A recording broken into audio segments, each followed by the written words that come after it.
अस्सलाम वालेकुम वरहमतुल्लाहि वबरकातुहू। इत्तेहाद न्यूज़ में आप सभी का खैर मकदम है। दिल्ली की सड़कों पर आरएसएस के गुंडों का कहर। आखिर देश को कहां लाकर मोदी हुकूमत ने खड़ा किया है, सभी देख रहे हैं। दिल्ली की सड़कों पर नौजवान तलवाओं के साथ जिस तरह का गैर इंसानी सुलूक किया, उसे देखने के बाद दिल दहल जाता है। किस तरह से लाठियां बरसाई, देश नहीं बल्कि दुनिया भर में इसकी चर्चा हो रही है। जब देश के हुक्मरान ही गलत फैसले लेने लगे और समझने लगे कि हम करे सो कानून, तो आखिर देश में हालात बेकाबू होने ही लगते हैं। और तलवारों के एहतजाज से इसका आगाज कहा जाए तो गलत ना होगा। यकीनन आगाज तो हुआ है, लेकिन इसका अख्ताम कैसे होगा मालूम नहीं।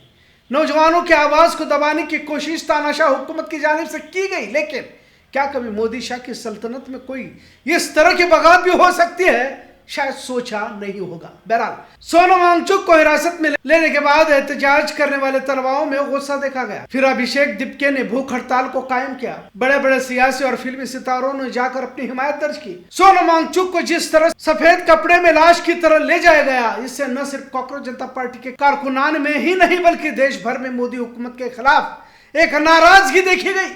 आखिर क्या बात है कि 20-22 दिन एहतजाज पर बैठने के बाद बजाय धर्मेंद्र प्रधान का इस्तीफा लिया जाना था, उसका तो लिया नहीं गया, लेकिन यहां आकर एहतजाज करने वालों से बात भी नहीं की। इस बात की भी चर्चा हो रही है। वही मोदी शाह इस तकब्बुर में नजर आए कि इस्तीफा की कार्रवाई किस लिए की जा रही है। नीट पेपर लीक मामले की तफ्तीश भी जारी है, लिहाजा बच्चों की खुदकुशी पर भी सवालात उठाए जा रहे थे। कांग्रेस जनता पार्टी एक सोशल मीडिया से उभरा हुआ एक एहतजाज क्या इतने बड़े कार्रवाई में तब्दील हो जाएगा, ऐसे सवाल तो जहनों में थे। ये तो वक्त से पहले ही खत्म होगा, ऐसा कयास कईयों ने लगाया था। खैर, बात कल के एहतजाज की करते हैं, क्योंकि भारत की बदनामी वैसे भी मोदी हुकूमत में पहले से ही दुनिया भर में हो रही है। लेकिन आरएसएस के गुंडों को पुलिस की वर्दी पहनाकर जिस तरह बेरहमी से नौजवानों को पीटा गया, वाकई शर्मनाक ही कहा जा सकता है। आप तस्वीरों में देख सकते हैं कि वर्दी पहने पुलिस वाले हैं, लेकिन नेम प्लेट नहीं है। कुछ की वर्दी भी ठीक से नहीं है। कुछ जगहों पर पत्थर से लादे ट्रक खड़ा किए गए। आखिर क्या बात है कि पत्थर पहले से ही लेकर यहाँ कौन आया था, किसने रखे थे? आखिर इसके पीछे की साजिश क्या थी? कुछ पुलिस वाले तो पत्थर फेंकते हुए देखे जा रहे हैं। यकीनन हुकूमत की साजिश हो सकती है, ऐसा कई एहतजाज करने वालों का कहना है। अगर किसी और ने रखा होता तो अब तक पुलिस उसका नाम निकालकर उसे कांग्रेस जनता पार्टी के ही नौजवान या फिर एहतजाज करने वाले तलवाओं के सर ये ठिकरा फोड़ देती। लेकिन अब तक उस ट्रक का मालिक कौन है बताया नहीं गया। किस तरह छोटे छोटे कॉलेज स्टूडेंट्स को तक पीटा गया, लड़कियों तक को बख्शा नहीं गया।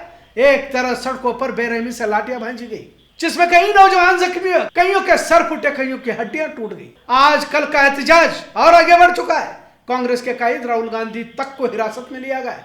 फिल्म अदाकार, सामाजिक खिदमतगार प्रकाश राज पहले से ही हिरासत में, और भी दीगर मारूफ शख्सियतों को हिरासत में लिया गया। मतलब एक तरह की गुंडागर्दी भाजपा हुकूमत की जानिब से की जा रही है। धीरे धीरे कल के लाठी चार्ज पर अब तबसरे किए जा रहे हैं। अफसोस तो यह है कि वजीर आजम तक एक लफ्ज बोलने के लिए तैयार नहीं। किस तरह दिल्ली पुलिस की आड़ में आरएसएस के लोगों ने बेगुनाह तलवाओं पर लाठियां बरसाई। लाठियों में जख्मी हुए नौजवानों पर आलमी मीडिया भी अब तबसरे कर रहा है। कुछ गोदी मीडिया ने तो इसमें भी पाकिस्तान का कनेक्शन होने की बात कही है।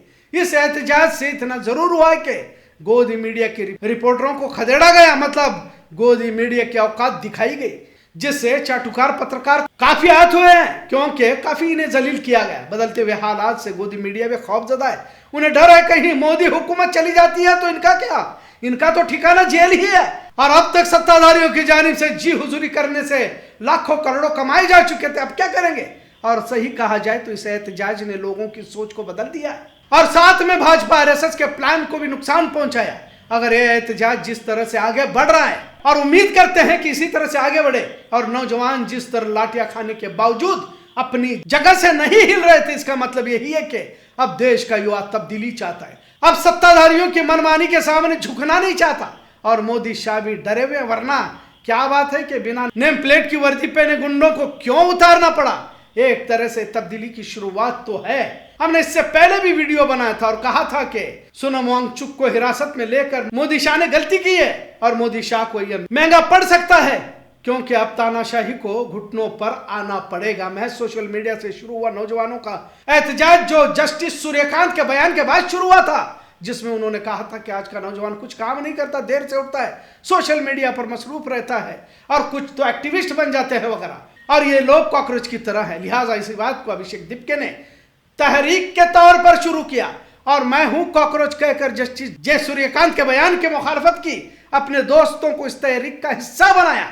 अल्लामा इकबाल के उस शेर की तरह अकेला ही चला था जानिबे मंजिल मगर, और अब एक इनकलाबी तहरीक में ये मामूली दिखने वाला आंदोलन वसी दायरे में बदल चुका है। अब देश भर से लोगों की हिमायत मिल रही है। अब कुछ भक्त भी, यानी कि अंध भक्त भी अब इसकी हिमायत में लगे हुए हैं। अब धर्मेंद्र प्रसाद का इस्तीफा तो क्या, अब मोदी शाह को कुर्सी छोड़ने की नौबत आ सकती है, ऐसा भी कहा जा रहा है। जो भी हो, देश के नौजवानों को सलाम जिन्होंने लाठियां खाई, लेकिन मोदी शाह की तानाशाही के सामने वो नहीं झुके। आवाज बुलंद हो रही है, लोग देश भर से दिल्ली पहुंच रहे हैं। भले लाठियां आरएसएस के गुंडों ने चलाने की बात कही जा रही है, पर इन्हीं लाठियों के जख्मों ने एक दर्द को जन्म दिया है जो इस देश की किस्मत बदलने वाला ऐसा लग रहा है। कुर्बानियों के बाद ही इनकलाबात पैदा होते हैं। कल के लाठी चार्ज को जालियानवाला बाग से भी मुआवजा किया जा रहा है। वो तो अंग्रेज थे जिन्होंने देश की आजादी के लिए लड़ने वालों पर गोलियां बरसाई थी, पर अपनों ने ही, अपने आप को देशभक्त कहने वाले ही आज देश के नौजवानों पर लाठियों के साथ आंसू गैस के गोले छोड़ने वाली भाजपा मोदी हुकूमत क्या अंग्रेजों से भी बदतर होती जा रही है? ऐसा सवाल जरूर पूछा जा रहा है। आज का मौजू कैसा लगा इस पर जरूर कमेंट करें। इत्तेहाद देखने के लिए शुक्रिया। अल्लाह हाफिज।